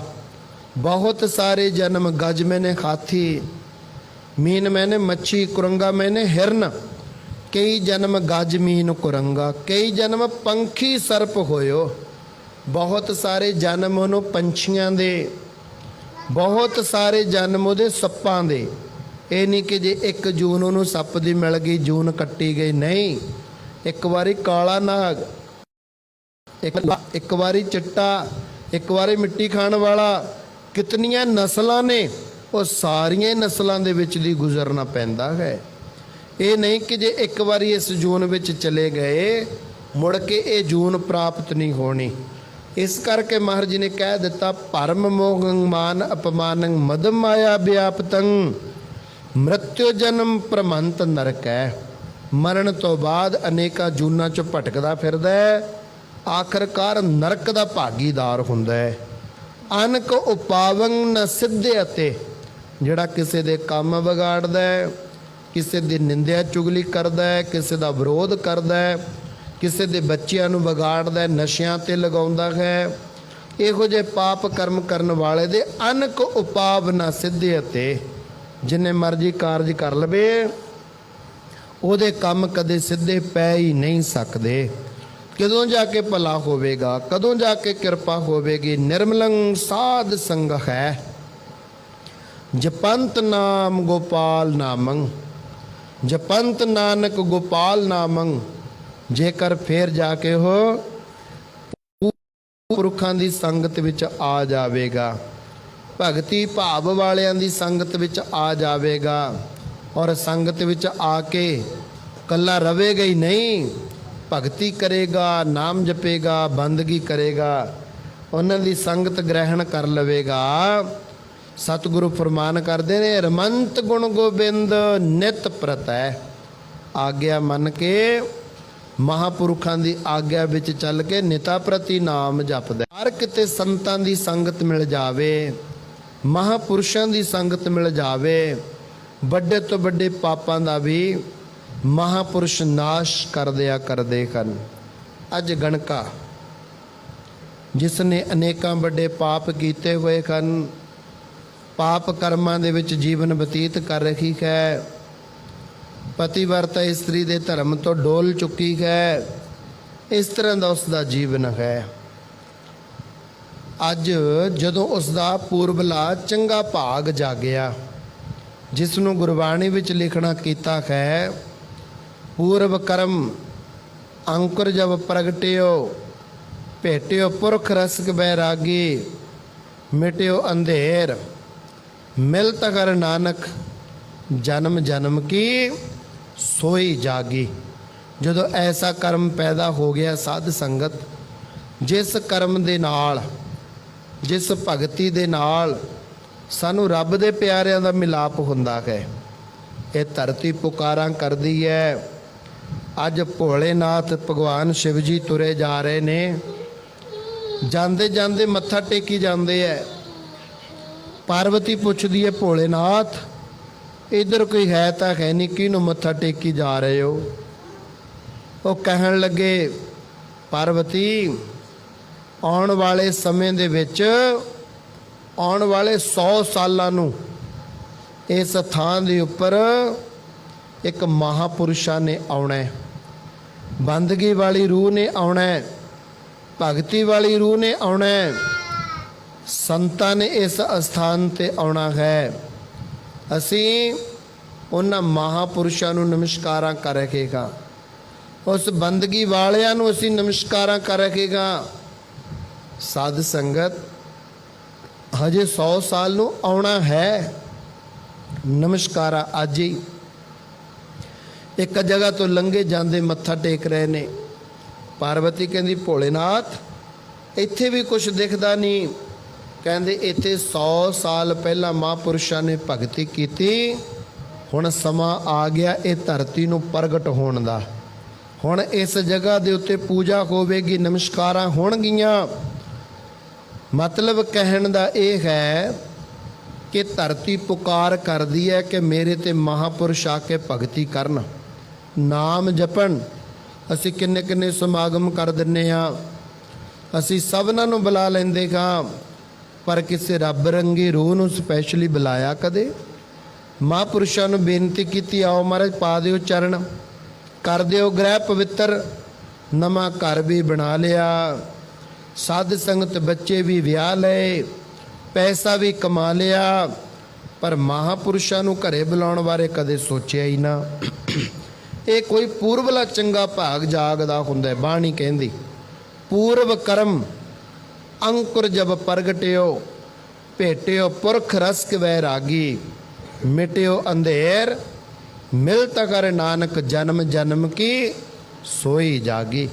ਕੋਈ ਚੰਗਾ ਸ੍ਰੇਸ਼ਟ ਵੱਡਾ ਭਾਗ ਜਾਗਦਾ, ਫਿਰ ਮਹਾਂਪੁਰਖਾਂ ਦਾ ਮਿਲਾਪ ਹੁੰਦਾ। ਮੀਂਹ ਬੜਾ ਪੈ ਰਿਹਾ ਸੀ, ਮਹਾਂਪੁਰਸ਼ ਮੀਂਹ ਦੇ ਵਿੱਚੋਂ ਆਉਂਦੇ ਆਉਂਦੇ ਆ ਸਾਧ ਸੰਗਤ ਬੇਸ਼ਵਾ ਦੇ ਦੁਆਰੇ ਦੇ ਬਾਹਰਲੇ ਪਾਸੇ ਖੜ ਗਏ। ਜਦੋਂ ਉੱਥੇ ਖੜੇ ਹੈ, ਕਾਫੀ ਜ਼ਿਆਦਾ ਸਰੀਰ ਨੂੰ ਠੰਡ ਲੱਗਣ ਲੱਗ ਗਈ। ਫਿਰ ਉਹਨਾਂ ਨੇ ਬੂਹਾ ਖੜਕਾ ਦਿੱਤਾ। ਜਦੋਂ ਬੂਹਾ ਖੜਕਾਇਆ, ਅੰਦਰੋਂ ਗਨਕਾ ਬੇਸ਼ਵਾ ਬਾਹਰ ਖੋਲ੍ਹਿਆ। ਸੋਚਦੀ ਹੈ ਕਿ ਸ਼ਾਇਦ ਕੋਈ ਮੇਰਾ ਕਸਟਮਰ ਹੈ, ਮੈਨੂੰ ਮਿਲਣ ਵਾਲਾ ਹੈ। ਜਦੋਂ ਬਾਹਰ ਖੋਲ੍ਹਿਆ, ਪਤਾ ਲੱਗਿਆ ਇਹ ਤਾਂ ਕੋਈ ਭਗਵੇਂ ਬਾਣੇ 'ਚ ਸਾਧੂ ਆ ਗਿਆ, ਇਹ ਤਾਂ ਕੋਈ ਮਹਾਂਪੁਰਸ਼ ਆ ਗਿਆ। ਮੇਰੇ ਘਰ ਕਿਵੇਂ? ਗਨਕਾ ਵਾੜੇ ਆਏ ਖਲੋਤਾ, ਅੰਦਰ ਲੈ ਆਈ, ਨਮਸਕਾਰ ਕੀਤੀ, ਸੁੱਕੇ ਵਸਤਰ ਦੇ ਦਿੱਤੇ, ਆ ਧਾਰਨ ਕਰ ਲਓ ਜੀ, ਇਹ ਉਤਾਰ ਦਿਓ, ਮੈਂ ਧੋ ਕੇ ਸੁਕਾ ਦਿਆਂਗੀ। ਚਰਨਾਂ ਦੇ ਵਿੱਚ ਬੈਠੀ ਹੈ, ਮਹਾਂਪੁਰਖਾਂ ਦੀ ਦ੍ਰਿਸ਼ਟੀ ਉਹਦੇ ਤੇ ਪੈ ਰਹੀ ਹੈ। ਗੁਰਬਾਣੀ ਕਹਿੰਦੀ, ਅੰਮ੍ਰਿਤ ਦ੍ਰਿਸ਼ਟ ਪੇਖੈ ਹੋਏ ਸੰਤ। ਅੰਮ੍ਰਿਤ ਭਰੀ ਦ੍ਰਿਸ਼ਟੀ ਨਾਲ ਜਦੋਂ ਭਗਵਾਨ ਸਾਡੇ ਵੱਲ ਤੱਕ ਲਵੇ ਪਾਪੀਆਂ ਨੂੰ ਵੀ ਸੰਤ ਬਣਾ ਦਿੰਦਾ ਹੈ। ਜਦੋਂ ਅੰਮ੍ਰਿਤ ਭਰੀ ਦ੍ਰਿਸ਼ਟੀ ਨਾਲ ਮਹਾਂਪੁਰਖਾਂ ਨੇ ਦੇਖਣਾ ਕੀਤਾ, ਦ੍ਰਿਸ਼ਟੀ ਪਾਈ, ਸਾਧ ਸੰਗਤ ਜੀ ਅੰਤਾਂ ਦੀ ਕਿਰਪਾ ਹੋ ਗਈ, ਅੰਤਾਂ ਦੀ ਰਹਿਮਤ, ਅੰਤਾਂ ਦੀ ਬਖਸ਼ਿਸ਼ ਹੋ ਗਈ। ਪਾਪ ਕਰਮ ਕਰਨ ਵਾਲੀ ਬਿਰਤੀ ਦਾ ਨਾਸ਼ ਕਰ ਦਿੱਤਾ, ਪਾਪ ਕਰਮ ਖਤਮ ਹੋ ਗਏ, ਸਾਧੂਆਂ ਵਾਲਾ ਉੱਚਾ ਤੇ ਸੁੱਚਾ ਜੀਵਨ ਪ੍ਰਾਪਤ ਹੋ ਗਿਆ। ਕਿਰਪਾ ਹੋ ਗਈ ਆ ਤਾਂ ਅੰਤਾਂ ਦੀ। ਹੁਣ ਸਾਧ ਸੰਗਤ ਜਦੋਂ ਮਹਾਂਪੁਰਸ਼ਾਂ ਦਾ ਪ੍ਰਸਥਾਨ ਕਰਨ ਦਾ ਸਮਾਂ ਆਇਆ, ਕਹਿਣ ਲੱਗੇ ਬੇਟਾ ਹੁਣ ਸਾਨੂੰ ਆਗਿਆ ਦੇ, ਅਸੀਂ ਜਾਣਾ ਚਾਹੁੰਦੇ ਹਾਂ। ਕਹਿਣ ਲੱਗੀ ਮਹਾਰਾਜ ਅੱਜ ਤੁਸੀਂ ਚਰਨ ਪਾਏ ਨੇ, ਦਇਆ ਕਰੋ ਕੋਈ ਨਾਮ ਦੀ ਜੁਗਤੀ ਦੱਸ ਦਿਓ, ਭਜਨ ਦਾ ਤਰੀਕਾ, ਸਿਮਰਨ ਦੀ ਜੁਗਤੀ ਦੱਸ ਦਿਓ। ਕਹਿਣ ਲੱਗੇ ਬੇਟਾ ਤੇਰੇ ਪਾਪ ਕਰਮਾਂ ਦਾ ਸਮਾਂ ਖਤਮ ਹੋ ਗਿਆ, ਹੁਣ ਤੇਰੇ ਚੰਗੇ ਕਰਮਾਂ ਦਾ ਸਮਾਂ ਸ਼ੁਰੂ ਹੋ ਗਿਆ। ਦੂਜੀ ਗੱਲ, ਤੇਰਾ ਅੰਤਲਾ ਸਮਾਂ ਵੀ ਨਜ਼ਦੀਕ ਆ ਗਿਆ। ਜਿੰਨਾ ਕੁ ਸਮਾਂ ਤੇਰਾ ਰਹਿੰਦਾ ਹੈ, ਜਿਵੇਂ ਭਾਈ ਨੰਦ ਲਾਲ ਜੀ ਸਾਨੂੰ ਗਿਆਨ ਕਰਾਉਂਦੇ ਹੈ, ਕੀ ਕਹਿੰਦੇ ਨੇ? ਕਹਿੰਦੇ ਨੇ ਪਿਛਲੀ ਉਮਰ ਗੁਨਾਹੀ ਬੀਤੀ, ਹਰ ਕੀ ਭਗਤ ਨਾ ਕੀਤੀ। ਆਗੇ ਸਮਝ ਚਲੋ ਨੰਦ ਲਾਲਾ, ਇੱਕ ਦੇਗਾ ਮੈਂ ਸਤਿਗੁਰ ਪਾਸੋਂ ਪ੍ਰੇਮ ਸੁਰਾਖੀ ਪੀਤੀ। ਭਾਗ ਹਮਾਰੇ ਲਿਖੀ ਫਕੀਰੀ ਸੋ ਮस्तक ਧਰ ਲੀਤੀ। पिछली उम्र गुनाही बीती, हर की भगत न कीती। आगे समझ चलो नंद लाला, पाछे जो बीती हो बीती। कहन लगी सतवचन महाराज आग्ञा करो, मैनू की करना चाहिए। कहन लगे बेटा आले मेरे कोल एक तोते वाला पिंजरा है, आ पिंजरा तू अपने पास रख। इहदे विच तोता अमृत वेले उठ के इशनान तां कर सकदी है। सतवचन महाराज अमृत वेले उठी इशनान करी। इस तोते नूं सब तो पहला 5 वारी राम राम कहा दिया करी, बस होर नहीं कुछ करना। तै जो कर दियां करी जा, बस साडा इन्ना क बचन मन ली तूं। साधुआं कोल साध संगत जुगतियां हुंदियां ने, जुगती दे नाल मुक्ति कर दिंदे कन। असीं तां कहने जी जदों असीं पाठ कर लगदे सानूं नींदर बड़ी आउंदी है, असीं की करिए? हुण जे किसी संसारी बंदे नूं कहोगे, वो कहणगे नींद दे टाइम नींद आउंदी हुंदी है, सौं जिया कर, पाठ दिने कर लिया कर। ये गल कहणगे तुहानूं भी नींद दे टाइम नींद ही आउणी, रात नूं 2 वजे उठदे हो, नींद ही आउणी है तुहानूं, सौं जिया करो, दिने पाठ करिया करो। तुसीं कहोगे जी दिने मेरा काम नहीं मुकदा, मैं किद्दां पाठ करूँगा? उन्हां कोले दा कोई जवाब नहीं है। जदों तुसीं महापुरुषां नूं कहोगे भजन मैं करदा, चित्त नहीं लगदा, नींदर आउंदी है, ख्याल माड़े आउंदे ने, महापुरख तुहानूं जुगतियां दसणगे। की कहणगे? ऐ बेटा भजन करदे नूं नींद आउंदी है, खड़िया होके पाठ कर लिया कर। ऐ बेटा भजन करदियां नूं नींद आउंदी है, उच्ची उच्ची बोल के पाठ कर लिया कर। ऐ बेटा भजन करदियां नींद आउंदी है, कौली च पानी पा के कोल रख लै, एक कपड़ा रख लै, गिला कपड़ा मूँह ते फेरी जाया कर, तैनूं नींद नहीं आऊगी। क्योंकि महापुरखों ने खुद जुगतियां कीतियां होईयां ने, वो तैनूं तरीका दस देणगे। जदों हफ्ता 10 दिन जुगती वरतेगा, काल आप ही ते तो पासे हट जूगा। क्योंकि जे को नाम ले बदनामी कल के लखण यही, जिहड़ा नाम जपदा है कल जुग ओदी बेइज्जती कराउंदा हुंदा है भी ये नाम ना जपे, ये भजन ना करे, बंदगी ना करे। कल जुग तां जिहड़े माड़े काम करदे ने उन्हां नूं प्रफुल्लित करदा है, पैसा दिंदा है, मान च लैके जांदा है। कल जुग उन्हां दी सपोर्ट करदा है। साडी सपोर्ट करनी साडे गुरु ने, गुरबाणी ने, भजन सिमरन ने, बंदगी ने। हुण जदों तुहाडे ते कष्ट आउंदा है ना, कलयुग ਤੁਹਾਨੂੰ ਕਦੇ ਤਾਂ ਮੁਸਲਮਾਨਾਂ को लेके जाएगा, कदे ਤੁਹਾਨੂੰ ठगण वालियां को लेके जाएगा, कदे ऐसे ऐसे लोगों को लेके जाएगा जिन्हां कोल ਤੁਹਾਨੂੰ जाण ਨੂੰ मन नहीं करता। ਹੁਣ ਉਹ ਸਾਰੀਆਂ ਪ੍ਰੋਬਲਮਾਂ ਕੋਈ ਗੁਰਦੁਆਰੇ ਦਾ ਭਾਈ ਜੀ ਤੁਹਾਨੂੰ ਕਹੂਗਾ ਨਾ ਵੀ ਆ ਪਾਠ ਕਰ ਲਿਆ ਕਰ, ਸ਼ਬਦ ਦਾ ਜਾਪ ਕਰ ਲਿਆ ਕਰ, ਤੇਰਾ ਕਸ਼ਟ ਕੱਟਿਆ ਜਾਊ। ਕਲਯੁਗ ਪਤਾ ਕੀ ਕਰਦਾ ਹੈ? ਉਸ ਗ੍ਰੰਥੀ ਦੀ ਇੰਨੀ ਬੇਇੱਜ਼ਤੀ ਕਰਾਉਂਦਾ ਹੈ, ਲੋਕ ਕਹਿੰਦੇ ਨੇ ਇਹ ਤਾਂ ਪੁੱਛਿਆ ਦੇਣ ਲੱਗ ਗਿਆ, ਇਹ ਤਾਂ ਸਿਆਣਪ ਕਰਨ ਲੱਗ ਗਿਆ, ਇਹਨੂੰ ਗੁਰਦੁਆਰੇ ਚੋਂ ਕੱਢ ਦਿਓ। ਕਲਯੁਗ ਇਹ ਕੰਮ ਕਰਾਉਂਦਾ ਭਾਈ। ਹੁਣ ਜੇ ਗੁਰਬਾਣੀ ਪੜ੍ਹ ਕੇ ਸਾਡੇ ਪਾਪਾਂ ਦਾ ਨਾਸ਼ ਨਹੀਂ ਹੋਣਾ, ਫਿਰ ਹੋਊਗਾ ਕਿਵੇਂ? ਜੇ ਅਸੀਂ ਤੁਹਾਨੂੰ ਗੁਰਬਾਣੀ ਨਾਲ ਨਹੀਂ ਜੋੜਾਂਗੇ ਤਾਂ ਜੋੜਾਂਗੇ ਕਿਹਦੇ ਨਾਲ? ਅਸੀਂ ਤੁਹਾਨੂੰ ਦੱਸਦੇ ਹਾਂ, ਜੇ ਕਿਸੇ ਦੇ ਘਰ ਦੇ ਵਿੱਚੋਂ ਕਲਾ ਕਲੇਸ਼ ਲੜਾਈ ਝਗੜਾ ਨਹੀਂ ਮੁੱਕਦਾ, ਆਨੰਦ ਸਾਹਿਬ ਦੇ ਪਾਠ ਕਰਿਆ ਕਰੋ ਵੱਧ ਤੋਂ ਵੱਧ। ਜੇ ਕਿਸੇ ਨੂੰ ਰਾਤ ਨੂੰ ਨੀਂਦ ਨਹੀਂ ਨਾ ਆਉਂਦੀ, ਤੁਸੀਂ 11 ਪਾਠ ਚੌਪਈ ਸਾਹਿਬ ਦੇ ਕਰਕੇ ਸੋਇਆ ਕਰੋ, ਦੇਖੋ ਨੀਂਦ ਆਉਂਦੀ। ਜਿਹੜੇ ਕਹਿੰਦੇ ਸਾਡਾ ਬਣਦਾ ਕੰਮ ਵਿਗੜ ਜਾਂਦਾ ਹੈ, ਉਹ ਜਾਪ ਕਰਿਆ ਕਰੋ, ਥਿਰ ਕਰ ਵੈਸੋ ਹਰਜਨ ਪਿਆਰੇ, ਸਤਿਗੁਰ ਤੁਮਰੇ ਕਾਜ ਸਵਾਰੇ। ਪੜ੍ਹਿਆ ਕਰੋ, ਬਾਣੀ ਤਾਂ ਪੜ੍ਹਨੀ ਨਹੀਂ। ਅਸੀਂ ਕਹਿੰਦੇ ਕੋਈ ਆਏ ਬਸ ਕੋਈ ਦੇ ਦੇਵੇ, ਕੀਤਾ ਕਰਾਈ ਸਾਨੂੰ ਦੇ ਦੇਵੇ। ਗੁਰਮੁਖਾਂ ਨੂੰ ਤਾਂ ਮਿਹਨਤ ਕਰਨੀ ਓ ਪੈਂਦੀ ਹੁੰਦੀ ਹੈ। ਕਈ ਕਹਿੰਦੇ ਸਾਡਾ ਵਿਆਹ ਨਹੀਂ ਹੁੰਦਾ। ਸਾਧ ਸੰਗਤ ਜੀ, ਲਾਵਾਂ ਦਾ ਪਾਠ ਵਿਆਹ ਵਾਸਤੇ ਹੀ ਹੈ।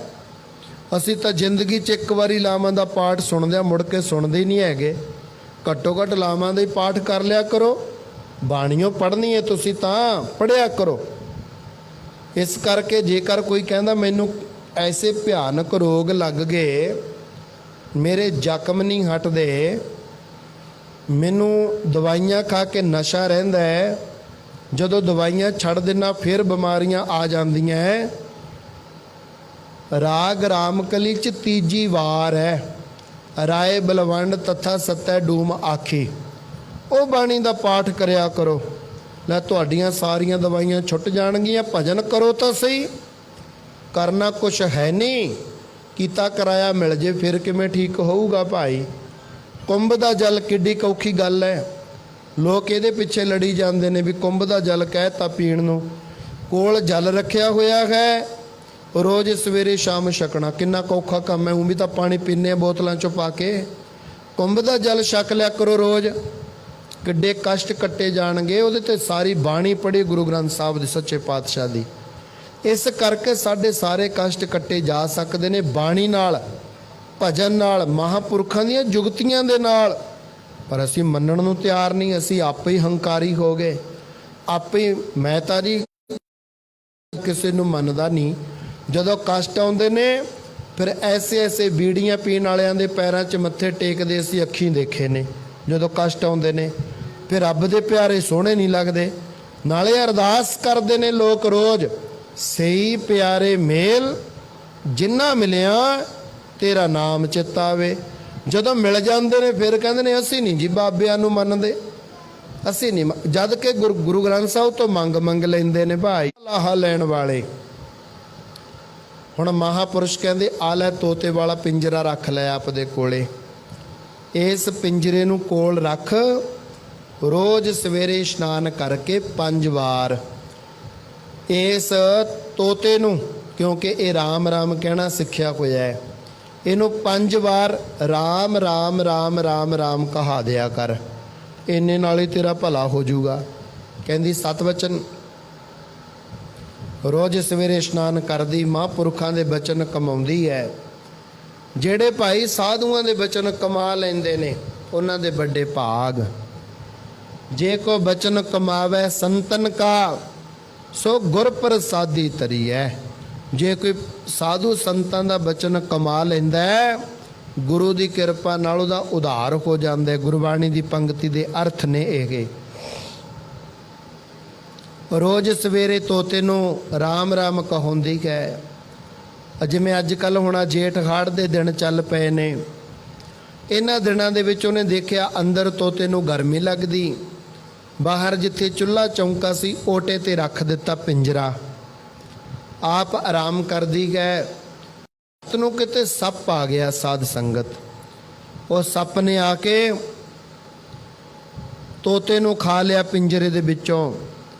ਆਪ ਪਿੰਜਰੇ ਦੇ ਵਿੱਚ ਬੈਠ ਗਿਆ। ਠੰਡੀ ਹਵਾ ਆਉਂਦੀ ਸੀ, ਜਿਵੇਂ ਪਟਾਰੀ ਵਿੱਚ ਬੈਠਾ ਹੁੰਦਾ ਇਦਾਂ ਬਹਿ ਗਿਆ।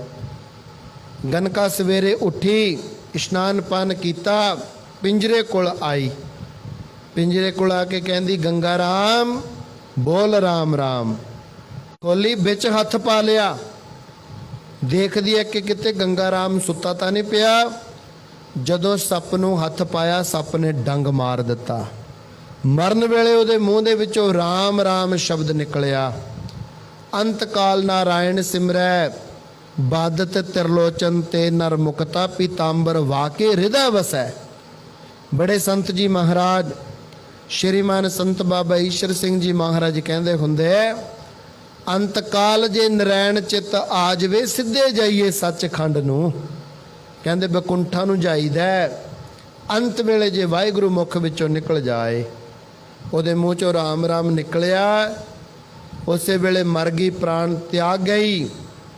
ਆਕਾਸ਼ ਦੇ ਵਿੱਚੋਂ ਫੁੱਲਾਂ ਦੀ ਪਾਲਕੀ ਆਉਂਦੀ ਹੈ। ਉਹ ਬੇਸ਼ਵਾ ਨੂੰ, ਗਨਕਾ ਨੂੰ, ਜਿਹੜੀ ਪਾਪ ਕਰਮ ਕਰਕੇ ਮਰੀ ਸੀ, ਮਰਦੇ ਵੇਲੇ ਮੂੰਹ ਚੋਂ ਰਾਮ ਦਾ ਨਾਮ ਨਿਕਲਿਆ। ਐ ਉਹਦੀ ਆਤਮਾ ਨੂੰ ਫੁੱਲਾਂ ਦੀ ਪਾਲਕੀ ਤੇ ਸਜਾ ਕੇ ਵੱਡੇ ਮਹਾਰਾਜ ਜੀ ਵਿੱਚ ਬੈਠ ਕੇ ਪਾਪਾਂ ਦਾ ਪਹਾੜ ਢਹਿ ਗਿਆ। ਵਿਚਾਰ ਕਰ ਰਹੇ ਸਾਂ, ਨਿਰਮਲੰ ਸਾਧ ਸੰਗ ਹੈ, ਜਪੰਤ ਨਾਨਕ ਗੋਪਾਲ ਨਾਮੰ। ਜਿਹਨੇ ਵਾਹਿਗੁਰੂ ਜੀ ਦਾ ਨਾਮ ਜਪ ਲਿਆ, ਉਹ ਸਿੱਧਾ ਸੱਚਖੰਡ ਨੂੰ ਜਾਂਦਾ ਹੈ। ਨਿਰਮਲੰ ਸਾਧ ਸੰਗ ਹੈ। ਹੇ ਪ੍ਰਾਣੀ, ਪਾਵਨ ਪਵਿੱਤਰ ਨਾਮ ਜਪ ਕੇ ਤੂੰ ਵੀ ਪਾਵਨ ਪਵਿੱਤਰ ਹੋ ਜਾ। ਸਤ ਸੰਗਤ ਦੇ ਅੰਦਰ ਜੁੜ ਕੇ ਵਾਹਿਗੁਰੂ ਜੀ ਦਾ ਸਿਮਰਨ ਕਰਿਆ ਕਰ। ਸਤਿਗੁਰੂ ਦਇਆ ਕਰਨ, ਰਹਿਮਤ ਕਰਨ, ਬਖਸ਼ਿਸ਼ ਕਰਨ। ਕੱਲ੍ਹ ਨੂੰ ਵੀ ਇਸੇ ਤਰ੍ਹਾਂ ਸਾਧ ਸੰਗਤ ਨੇ 7 ਵਜੇ ਆ ਕੇ 7 ਤੋਂ 8 ਵਜੇ ਤੱਕ ਇਵੇਂ ਕਿਵੇਂ ਲਾਖਾ ਲੈਣ ਦੀ ਕਿਰਪਾਲਤਾ ਕਰਨੀ, ਤਾਂ ਕਿ ਸਾਧ ਸੰਗਤ ਜੀ ਆਪਾਂ ਵਾਹਿਗੁਰੂ ਜੀ ਦੀ ਮਹਿਮਾ ਕਰ ਸਕੀਏ। ਸਮੇਂ ਤੋਂ ਲੇਟ ਨਹੀਂ ਹੋਣਾ। ਨਾਮ ਦੇ ਨਾਲ ਪਰਪੱਕਤਾ ਹਾਸਲ ਕਰਨੀ, ਬੰਦਗੀ ਦੇ ਵਿੱਚ ਪਰਪੱਕਤਾ ਹਾਸਲ ਕਰਨੀ, ਇਹੀ ਸਾਡਾ ਉੱਚਾ ਤੇ ਸੁੱਚਾ ਜੀਵਨ ਹੋ ਜਾਣਾ ਚਾਹੀਦਾ ਹੈ। ਕੱਲ੍ਹ ਨੂੰ ਇਸੇ ਤਰ੍ਹਾਂ 7 ਤੋਂ 8 ਵਜੇ ਤੱਕ ਆਪਾਂ ਨੇ ਅਰਦਾਸ ਬੇਨਤੀ ਵੀ ਕਰਨੀ ਕਿ ਹੇ ਸੱਚੇ ਪਾਤਸ਼ਾਹ, ਪਰਿਵਾਰ ਦੀਆਂ ਸਭੇ ਮਨੋਕਾਮਨਾਵਾਂ ਪੂਰੀਆਂ ਕਰਕੇ ਦੁੱਖਾਂ ਦਾ ਨਾਸ਼ ਕਰਨਾ। ਰਹਿੰਦੀਆਂ ਵਿਚਾਰਾਂ ਕੱਲ੍ਹ ਨੂੰ 7 ਤੋਂ 8 ਵਜੇ ਤੱਕ ਕਰਾਂਗੇ। ਦੇਵੋ ਅਸੀਸ, ਬੁਲਾਓ ਫਤਿਹ ਸਾਹਿਬਾ ਕੋ। ਵਾਹਿਗੁਰੂ। ਤਰਨ ਸਰਣ ਸੁਆਮੀ, ਰਮਨ ਸੀਲ ਪਰਮੇਸ਼ਰੈ, ਕਰਨ ਕਾਰਨ ਸਮਰੱਥ ਹੈ, ਦਾਨ ਦੇਤ ਪ੍ਰਭ ਪੂਰਣੈ, ਨਿਰਾਸ ਆਸ ਕਰਣੰ ਸਗਲ ਅਰਥ ਆਲਿਐ, ਗੁਣ ਨਿਧਾਨ ਸਿਮਰੰਤ ਨਾਨਕ, ਸਗਲ ਜਾਚੰਤ ਜਾਚ ਕਹੈ। ਵਾਹਿਗੁਰੂ ਜੀ ਕਾ ਖਾਲਸਾ, ਵਾਹਿਗੁਰੂ ਜੀ ਕੀ ਫਤਿਹ। ਪਰਮ ਸਤਿਕਾਰਯੋਗ ਗੁਰੂ ਰੂਪ, ਗੁਰੂ ਖਾਲਸਾ, ਸਾਧ ਸੰਗਤ, ਆਪਾਂ ਸਭ ਬਹੁਤ ਵੱਡੇ ਭਾਗਾਂ ਵਾਲੇ ਹਾਂ, ਜਿਨ੍ਹਾਂ ਨੂੰ ਪਰਿਪੂਰਨ ਪਰਮੇਸ਼ਰ ਅਕਾਲ ਪੁਰਖ ਵਾਹਿਗੁਰੂ ਜੀ ਨੇ ਚਰਨ ਕਮਲਾਂ ਦੇ ਨਾਲ ਜੋੜਨਾ ਕੀਤਾ ਹੈ। ਸਾਧ ਸੰਗਤ, ਸੱਚੇ ਪਾਤਸ਼ਾਹ ਜੀ ਅਪਰੰਪਾਰ ਕਿਰਪਾ ਜਦੋਂ ਸਾਡੇ ਤੇ ਕਰਦੇ ਹੈ, ਉਦੋਂ ਅਸੀਂ ਵਾਹਿਗੁਰੂ ਜੀ ਦੇ ਨਾਮ ਦੇ ਨਾਲ ਜੁੜ ਜਾਂਦੇ ਹਾਂ। ਵਾਹਿਗੁਰੂ ਜੀ ਦੇ ਚਰਨਾਂ ਦੀ ਪ੍ਰੀਤ ਸਾਨੂੰ ਪ੍ਰਾਪਤ ਹੋ ਜਾਇਆ ਕਰਦੀ ਹੈ। ਜਿੰਨੀ ਦੇਰ ਤੱਕ ਸਾਡਾ ਕੋਈ ਮਾੜਾ ਕਰਮ ਜਾਗਦਾ ਹੈ, ਉਨੀ ਦੇਰ ਤੱਕ ਸਾਨੂੰ ਵਾਹਿਗੁਰੂ ਜੀ ਦੇ ਨਾਮ ਦੀ ਪ੍ਰਾਪਤੀ ਨਹੀਂ ਹੋਇਆ ਕਰਦੀ। ਸਾਡੇ ਵੱਡੇ ਭਾਗ ਹਨ ਜੋ ਕਿ ਸਾਨੂੰ ਵਾਹਿਗੁਰੂ ਜੀ ਨੇ ਨਾਮ ਨਾਲ, ਸਿਮਰਨ ਦੇ ਨਾਲ ਭਜਨ ਬੰਦਗੀ ਦੇ ਨਾਲ ਜੋੜਨਾ ਕੀਤਾ ਹੈ, ਜੋ ਕਿ ਅਸੀਂ ਕੱਲ ਰੋਜ਼ ਤੋਂ ਹੀ ਗੁਰਬਾਣੀ ਦੇ ਲਾਖੇ ਲੈ ਰਹੇ ਹਾਂ। ਸਾਧ ਸੰਗਤ ਸਤਿਗੁਰੂ ਫਰਮਾਨ ਕਰਦੇ ਹਨ, ਬੜ ਭਾਗੀ ਸਤ ਸੰਗਤ ਪਾਵੈ, ਭਾਗਹੀਣ ਭ੍ਰਮ ਚੋਟਾਂ ਖਾਵੈ। ਜਿਨ੍ਹਾਂ ਦੇ ਮਾੜੇ ਭਾਗ ਹੋਇਆ ਕਰਦੇ ਹਨ, ਉਹ ਜੀਵ ਵਾਹਿਗੁਰੂ ਜੀ ਦੇ ਚਰਨ ਕਮਲਾਂ ਦੇ ਨਾਲ ਜੁੜ ਹੀ ਨਹੀਂ ਸਕਦੇ।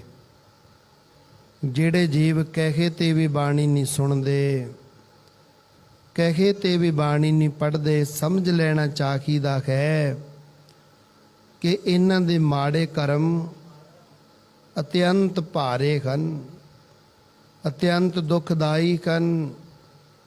ਪਤਾ ਨਹੀਂ ਕਿੰਨੇ ਕੁ ਜਨਮਾਂ ਤੋਂ ਵਾਹਿਗੁਰੂ ਜੀ ਨਾਲੋਂ ਵਿਛੜੇ ਅਤੇ ਟੁੱਟੇ ਹੋਏ ਇਸ ਸੰਸਾਰ ਤੇ ਆ ਤੇ ਜਾ ਰਹੇ ਹਨ। ਜਿਵੇਂ ਰਾਤਰੀ ਦੇ ਦੀਵਾਨਾਂ ਵਿੱਚ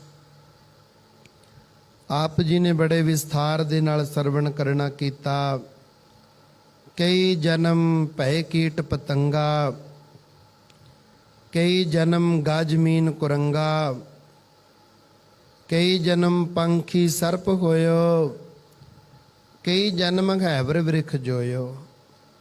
ਸਤਿਗੁਰੂ ਰਵਿਦਾਸ ਮਹਾਰਾਜ ਜੀ ਨੇ ਵੀ ਕਹਿਣਾ ਕੀਤਾ ਹੈ, ਕਿਉਂਕਿ ਉਹ ਇਹਨਾਂ ਲਫ਼ਜ਼ਾਂ ਦੀ, ਇਹਨਾਂ ਸ਼ਬਦਾਂ ਦੀ ਪ੍ਰੋੜਤਾ ਕਰਦੇ ਹਨ, ਸਹਿਮਤੀ ਪ੍ਰਗਟਾਉਂਦੇ ਹਨ। ਕੀ ਕਹਿੰਦੇ ਨੇ? ਬਹੁਤ ਜਨਮ ਵਿਛਰੇ ਥੇ ਮਾਧੋ, ਇਹ ਜਨਮ ਤੁਮਾਰੇ ਲੇਖੇ। ਜੇ ਇੱਕ ਜਨਮ ਦੀ ਗੱਲ ਹੁੰਦੀ, ਜਾਂ ਨਾ ਵਿਛੜੇ ਹੁੰਦੇ, ਜਾਂ ਹਰ ਇੱਕ ਜਨਮ ਦੇ ਵਿੱਚ ਵਾਹਿਗੁਰੂ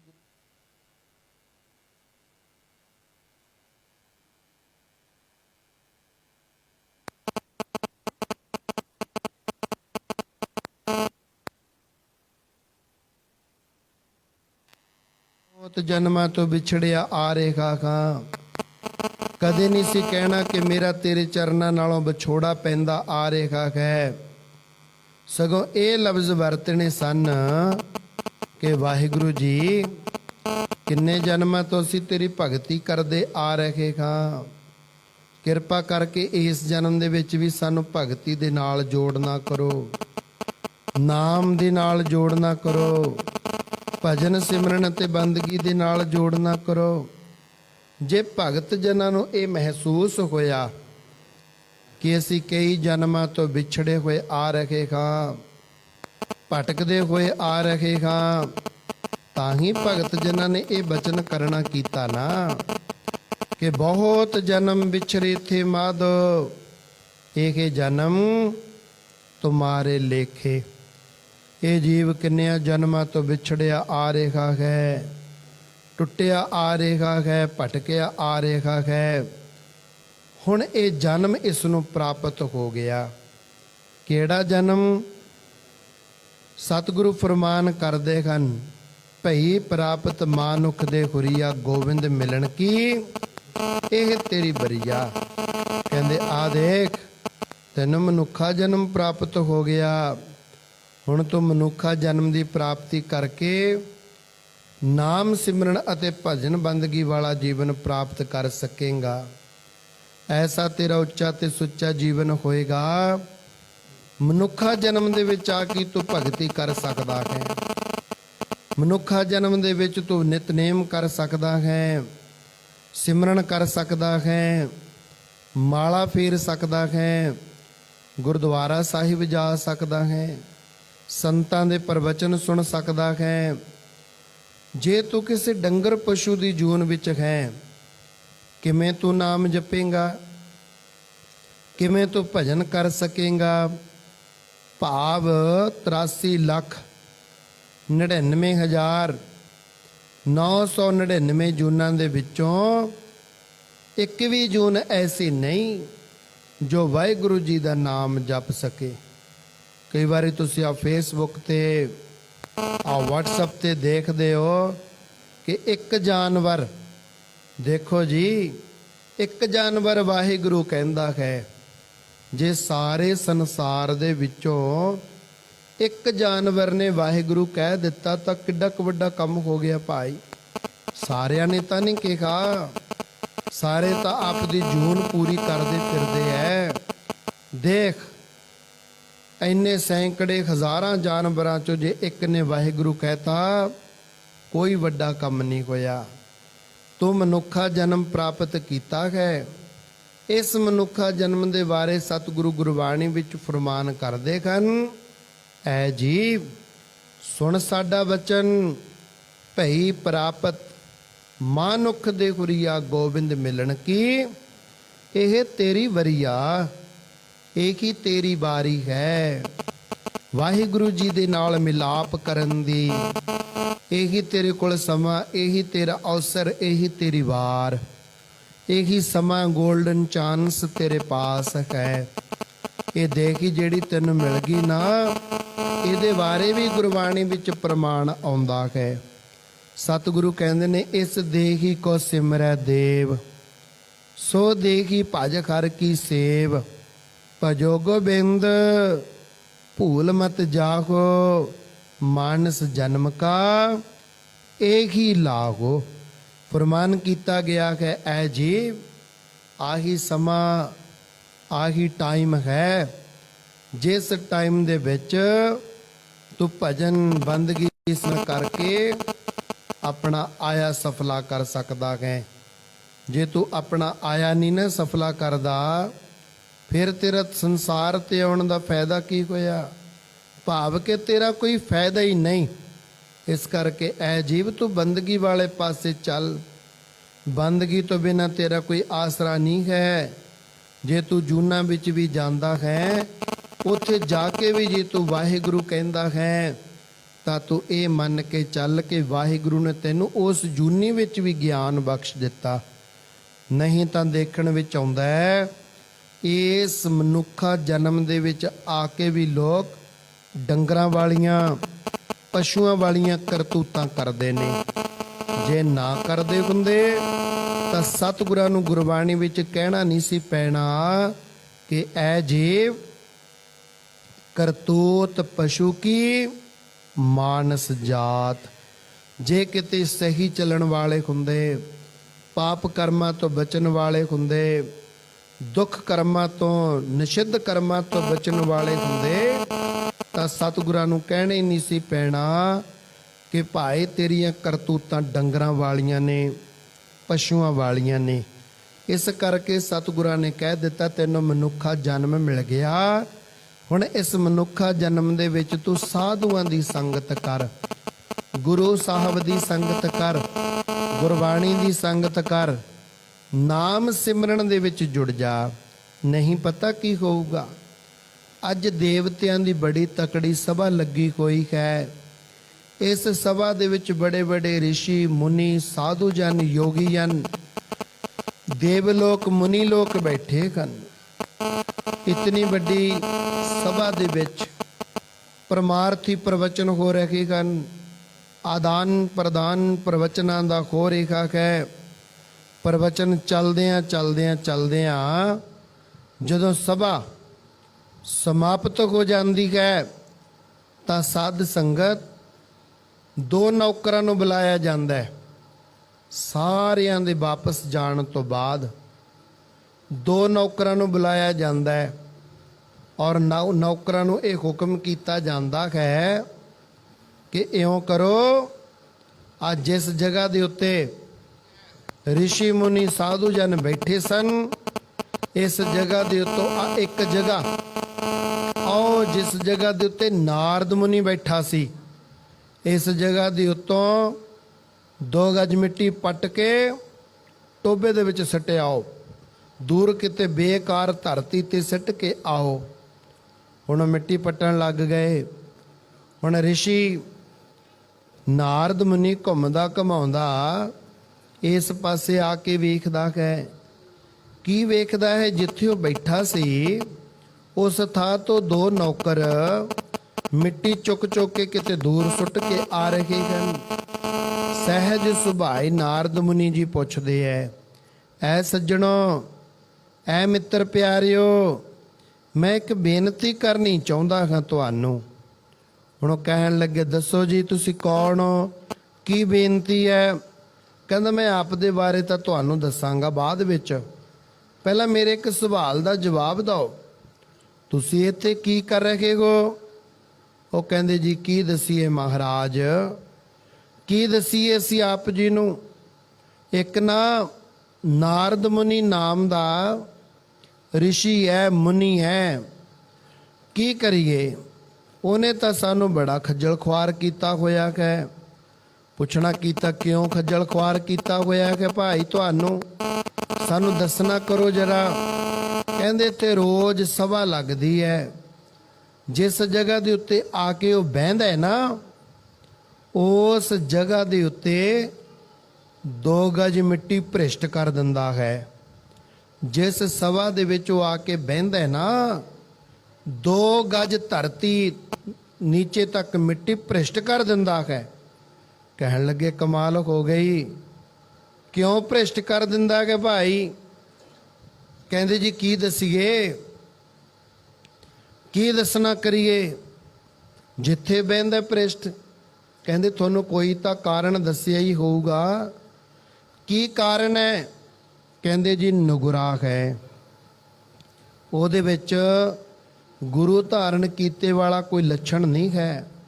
ਉਹਨੇ ਕੋਈ ਗੁਰੂ ਨਹੀਂ ਧਾਰਨ ਕੀਤਾ ਹੋਇਆ, ਉਹਨੇ ਨੁਗਰੇ ਪੁਣੇ ਦੇ ਵਿੱਚ ਆਪਣਾ ਜੀਵਨ ਬਤੀਤ ਕੀਤਾ ਹੋਇਆ ਹੈ।